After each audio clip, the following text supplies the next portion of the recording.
Welcome to Know the Love of Christ.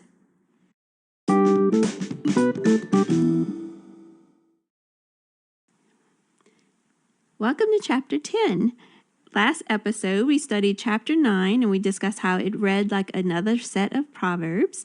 It concentrated more on wisdom and the benefits or rewards of having it. Verses 16 through 18 was a start of Proverbs similar to the book of Proverbs.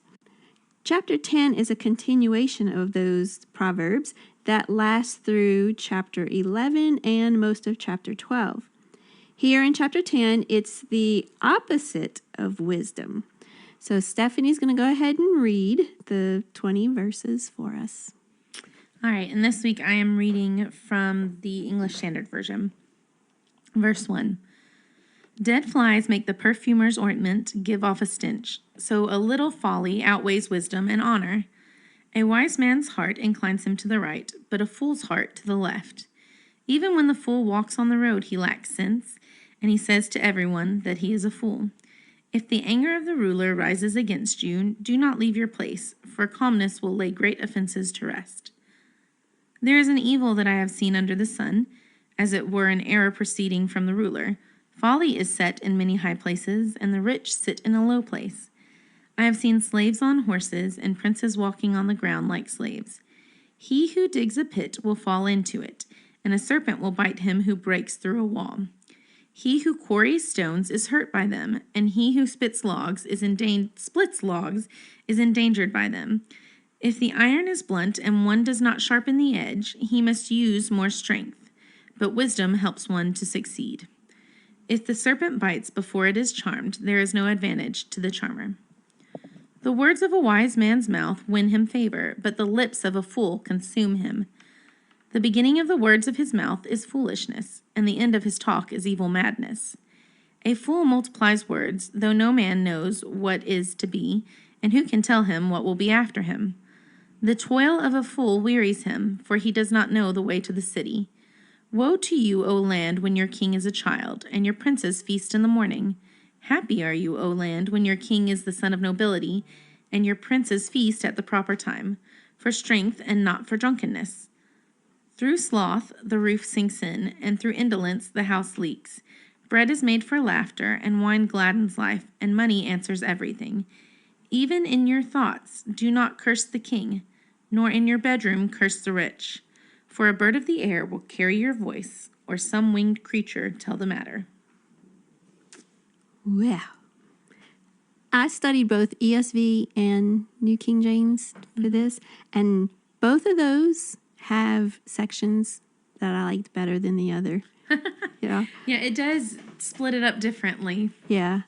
But right out the chute, verse 1, I know this was a visual for you. Yeah. Because I know how you like those visuals. To me, it was a warning. It's like a warning. Like in the previous verses of chapter 9, verse 18, which was a general warning statement, like to people overall.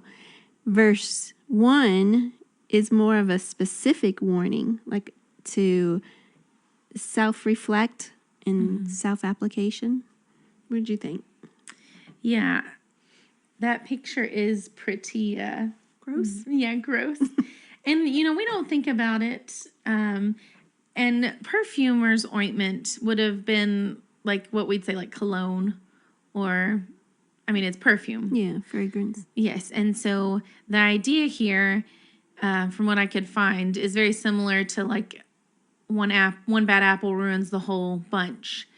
And if you've ever had fruit in your kitchen, you know that. Like if you've got, here lately, it seems like every produce I get, there's one bad one in the bunch. And if you don't find it when you bring it home, and that's why it's so important to open your bags of apples and oranges and whatever else and rinse them off and inspect them. Because if you just leave them in the bag on the counter and grab them, like you've got one in the back, and as it butts up to the next one, it passes it. And so that's kind of the image here, like a little bit of that fly, the rotten dead fly, in the ointment is going to ruin the whole batch. Like the stench, especially with something like perfume, the whole thing is going to smell rancid. But it makes me think about the passages in the New Testament that talk about a little leaven leavens the whole lump, and here it's applying that principle to wisdom and folly. To start out with this, I guess, to me, is such a contrast as we go through. But like you said, it really continues from the previous chapter. So, which was, about the benefits or the rewards of wisdom, and now it's the complete opposite. This whole chapter is a complete opposite.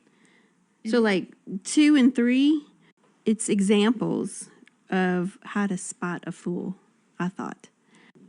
In verse 2, it says the phrase right hand. Throughout the Bible, the right hand is a symbol or a sign of wisdom and authority and power. And we know from many verses like Colossians 3:1, Hebrews 10:12, and Mark 16:19 that Jesus sits at the right hand of God. He is God. There's power and justice at the right hand. Psalm 109:6 and Psalm 118:16, Psalm 110:5, and Exodus 15:6. So wisdom is found there as well. Proverbs 3:13 through 16. I was just thinking about for verses 2 and 3, culturally speaking, we know that the sons of thunder asked Jesus to sit at his right hand and his left. And a lot of, it's not that left is a bad place inherently. Left would be second place. Like right would be first place, left would be second. And so the fool goes for the lower honor. And that's how he's foolish. He doesn't even aim for for, first. But I love verse 3. Not in a mean way, but we all know people in our lives who consistently prove to us that they are foolish. And we're able to identify those. And I don't mean, we're not talking about a judgmental way. But you can pick up on when someone is foolish and they continually make poor choices. Someone who can't even walk without proving that they're a fool. That's pretty bad. That is pretty strong language there. Yeah, like I was saying, it's ways of spotting a fool. Some are obvious, like in the walk. Yeah. And then we're going to talk about other ways. And maybe that's what it's saying. That probably is what it's saying, that it's just obvious. When someone is truly a fool, it is obvious to all those around him. He can't even do something as simple as walking without proving that to be the truth. And if you've never read the Proverbs, which I'm assuming most of you listening have, they are chock full of little pithy statements about foolishness and being a fool. And a lot of them have to do with how we talk. Yes. And yeah, moving on from that. All right, I have for verse 4. This verse to me was like the conclusion of chapter 9, verse 16 through here. Like this. Yeah, ESV breaks it up like that. The end of 10, does it? Verse 4. Oh, okay. This reminds me again of James 1:19. Be quick to hear, slow to speak, slow to anger. I also thought of Ephesians 4:29 in the whole section of the new self. It says, "Let no corrupting talk come out of your mouths, but only such as is good for building up, as fits the occasion, that it may give grace to those who hear." That's the ESV. So in the ESV, to me, this verse 4 was clearer to me than the New King James. Like New King James says, "If the spirit of the ruler rises against you, do not leave your post, for conciliation pacifies great offenses." It's like, huh? ESV was much clearer to me. 5 through 7, to me, shifts gears a little bit. Or maybe a lot bit, because I had a hard time understanding this. Like it seemed so different. To me, the flow stops, shifts, and then maybe comes back later on. But it's obviously, overall, the flow goes well because the whole chapter reads fluidly. Yeah. Do you have something on 5 and 7? Because I really couldn't come up with anything for this. It just was quite baffling for me. I think we discussed in chapter 5 about how everyone is under someone. And I think that 4 does connect to 6 and 7. Well, to 6 specifically. I think 4 and 6 kind of connect. But I mean, sometimes I can draw lines where there aren't any. But to me, because I think, 2 and 3 kind of connect back up to 6:18. Yeah. Of chapter 9. And so in my mind, even though it's got a break there, I thought that it was a connection between the ruler, because it was just talking about the ruler. And then he goes on to say, there's an evil I've seen under the sun, which he says a lot. Mm-hmm. And the fact that, we have these rulers that are set in high places and they're just absolute fools. And you look at the kings and we see a lot of that. You look at those who are not in God's house and who are rulers, and you see a lot of that in the New Testament, and we see it today. But Romans 13 discusses how God puts everyone in place and that authority comes from him, and we know, and we're very thankful that God can use anybody to bring about his will and his providence. He works in ways that we don't understand and that we would never think to. And I think about Proverbs 21, verse 1. The king's heart is a stream of water in the hand of the Lord. He turns it wherever he will. God is in control here. And even when fools are set in high places, and this is Solomon, we think Solomon saying this, that's an evil that he has seen under the sun. That folly is set in many high places and the rich sit in a low place. And to us, that makes no sense when God puts fools in place over us or over a country. But God allows it to happen for his will to be brought about. So the rest of this chapter, like 8 through 19, to me all goes together, but in different verses are grouped together. Did you find that? 8 through 19. I don't think I had it like that. I have mine 8 through 11 broken into one, and then basically the rest of the chapter except for verse 20, which was just kind of off on its own. Yeah, definitely. So, 8 through 11 is what I had grouped, and then 12 through 19. I had 8 through 10. To me, that was these were more examples of spotting a fool and how not to become one. Especially verse 10, like wisdom brings about success, that whole work smarter, not harder principle. Then I had 11 through 15, which were more examples, but this time it's listening for the fool. So the first one was spotting one, and then this one was hearing one. Like verse 11 in the New King James was clearer to me than the ESV. 11 says, a serpent may bite when it is not charmed. The babbler is no different. That was, what does ESV say again? ESV says, if the serpent bites before it is charmed, there is no advantage to the charmer. Yeah, and yours doesn't have anything about the babbler, does it? It doesn't. And I mean, going back to the original language would be very difficult for me because I don't understand it. But I mean, I took it a different way than you would take it from your rendering. So that's why I have it lumped with 8 and 9, or 8, 9, and 10. So maybe that's why it was clearer to me. But then I have 14 and 15, which is, a fool likes to hear himself talk, And then 16 through 19, 16 and 17, I think, compare the ways and the motives of doing things. 18 it contrasts the results. And then 19 was the results. Did you get that? I did not get that. No. But I think that those are, I think that's sound. I think that's good reasoning. So the rest of this chapter to me, like 1 through 4 flowed fine. 8 through 19 flowed fine. 5 through 7 was thrown in there to kind of make sure I was still awake and reading. But overall, that with 5 through 7 in there went together. Which 5 is just him stating that. And it does mention the ruler. I think 5 does. I really do think it connects back to 4. And now that I think about it, I think it connects to 20.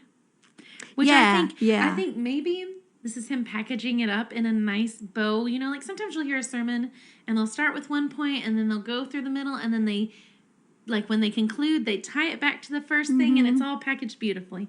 Like one of those lovely, you know, gift baskets. But I mean, of course, as usual, we take it differently.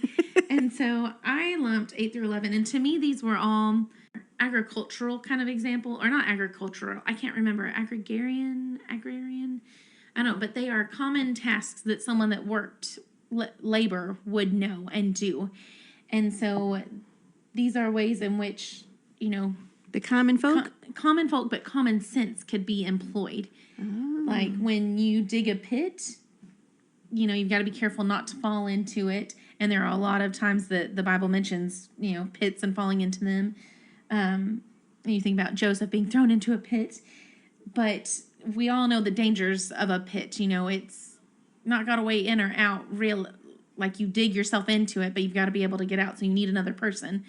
And so he who digs a pit, especially one who does it alone, when you think about that, like there's danger there. And the fool would not heed that danger. They would not avoid that danger.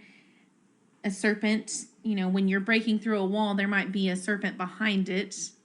But I think, you know, 8 through 11, and even with the serpent biting its charmer,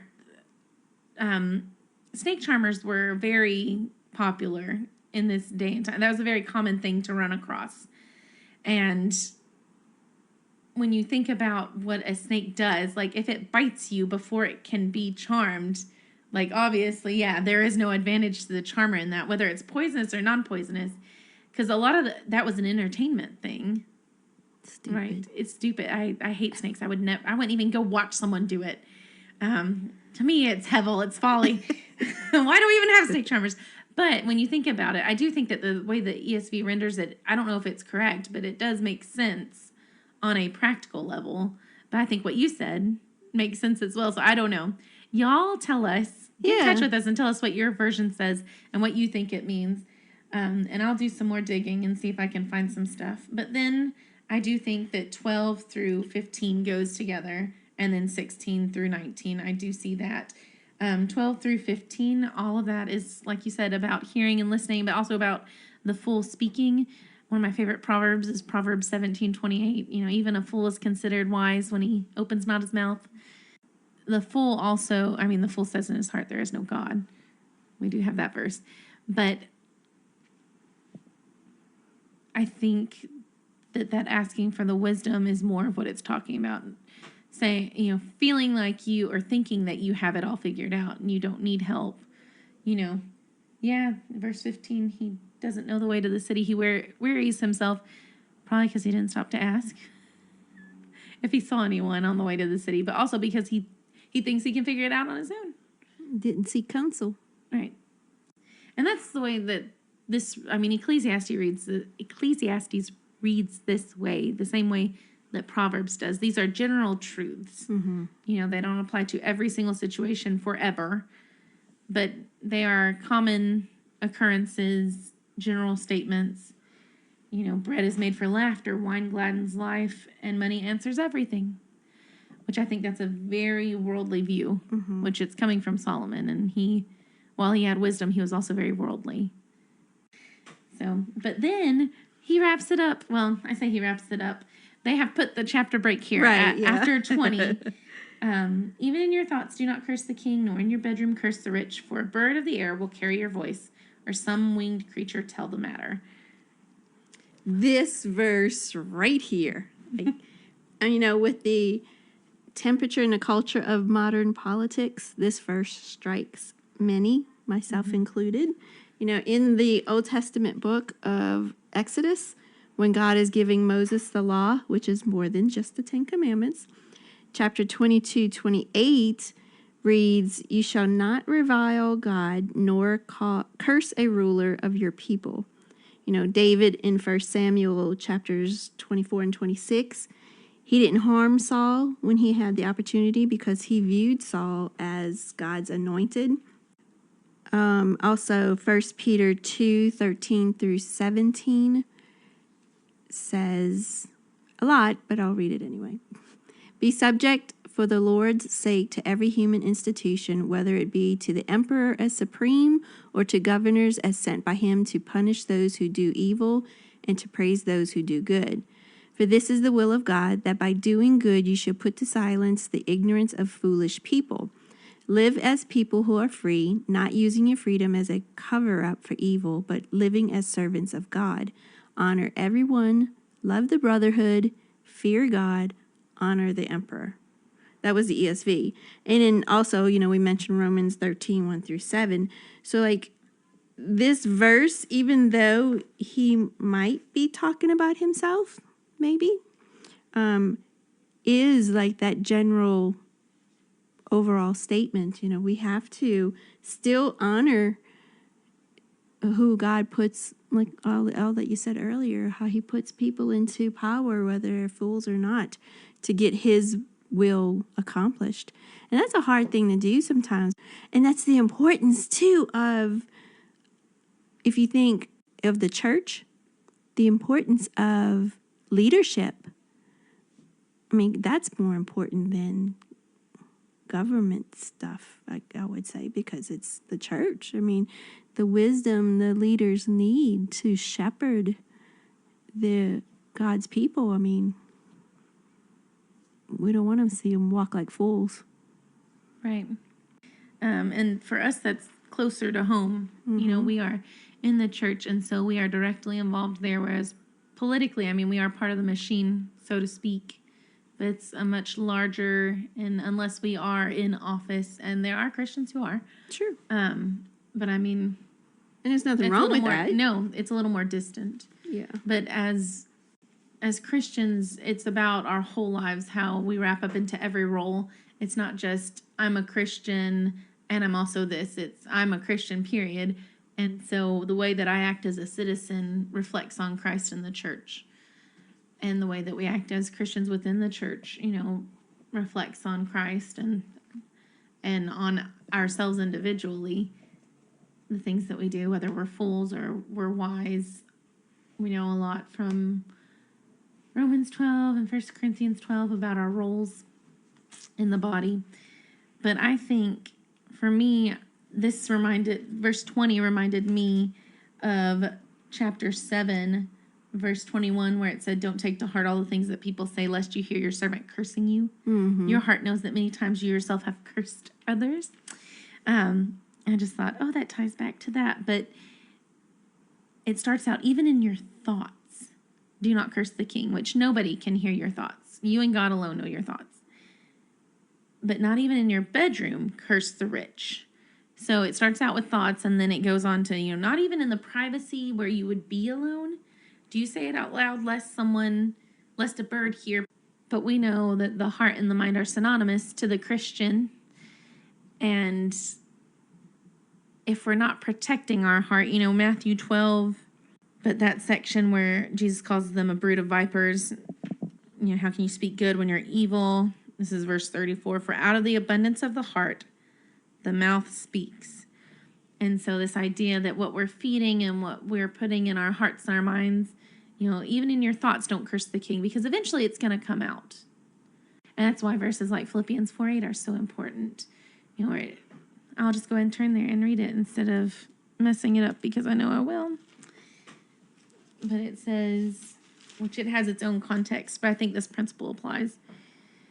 Finally, brothers, whatever is true, whatever is honorable, whatever is just, whatever is pure, whatever is lovely, whatever is commendable, if there is any excellence, if there is anything worthy of praise, think about these things. And I think that's true for just about every single situation. It's interesting you said Matthew 12, because I have 36 through 37 marked off, because I thought about the little bird in flight that may tell the matter. Mm-hmm. Jesus continued in Matthew 12, but I say to you that for every idle word men may speak, they will give account of it in the day of judgment. For by your words you will be justified, and by your words you will be condemned. Yeah. And Luke 12:3 says, therefore, whatever you have said in the dark shall be heard in the light, and whatever you have whispered in private rooms shall be proclaimed on the housetops. God knows our hearts. He knows our thoughts. And hopefully for Christians, that's comforting. But I know at certain points in our lives, that can be a very scary thing to realize. But the weight of our words are so heavy. And, this doesn't mean that we can't correct wrongdoing. Right, no. This is a different, I don't want to say vibe, but it's a different principle here. Yeah. Like the original word for curse is, Qallal. Kalal, I guess. But it means to lighten, meaning to be slight, be trifling, be of little account, to be lightly esteemed. So it's kind of like, just nothing, not giving much account of. Yeah, not showing honor. Yeah. Where it's due. And sometimes we think, because we have in our thoughts cursed the king, that the king doesn't deserve the honor, but God says he does. Just inherently because of the position he's in. Mm-hmm. God uses everybody in any way that he can, to bring about his will and his purpose, which is redemption for mankind. And so he puts people in our paths that give us the option to come closer to him, to draw closer to him and choose eternity with him. And we also have the option not to. You think about 9/11, and when that happened, it was horrible, horrific. It's been almost 22 years now since the anniversary of that, or since that happened. And I remember I was in 8th grade, and when I moved to the high school the next year, I was surprised because when I walked in, there were all these "In God We Trust" plaques in every single classroom. And there was a renewed vigor for looking to God. And I mean, of course, it eventually fizzled off. But I think about things like that and how God uses even horrific catastrophes in the way that he does so that we'll draw back to him. All right, so we're at our important question. Where do you see the love of Christ? I see it in verse 2. A wise man's heart is at his right hand, but a fool's heart is at his left. Jesus, being the wisest man ever to live, is at his right hand. I don't know, it's just simple to me right there. It just screams Jesus. Wisdom and power and authority is all at the right hand, and the wise man's heart is there. And the wise man's heart is with Jesus. Yeah, and he's at the right hand, and he's interceding for us. Yeah. So to me, it was just right there. I see it in verse 1 at the end, which is so weird. Verse 1? Yeah, verse 1 with the dead fly in the ointment. No, the end of that where it says, so a little folly outweighs wisdom and honor. I mentioned earlier, our influence with people. We always talk about first impressions, and, you don't get a second chance to make a first impression. You want to make it good.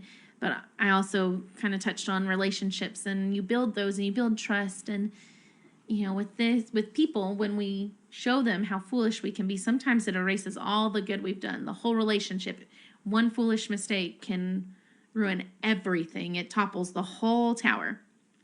It's not like that with God. I mean, we can undo the good we've done. We can do foolish things, but God is always willing to give us chance after chance after chance.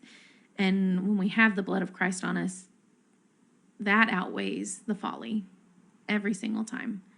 As long as we are, 1 John 1, as long as we're walking in the light, God doesn't hold it against us, and he doesn't let our folly outweigh his love for us and Christ's redemptive blood. And so that is where I see it. Even maybe that's a stretch, but that's where I saw it. That's where my mind went. All right. So thanks again for joining us today. If you have any questions or comments, please feel free to contact us. We'd love to study with you or connect you to someone local who could study with you. If you have any questions. Oh, and remember to let us know about your version on, which verse was that? 11. On 11. Let us know about your verse 11 and what you think that means. As always, we hope that you will seek to know the love of Christ in your own life. Until next time, bye.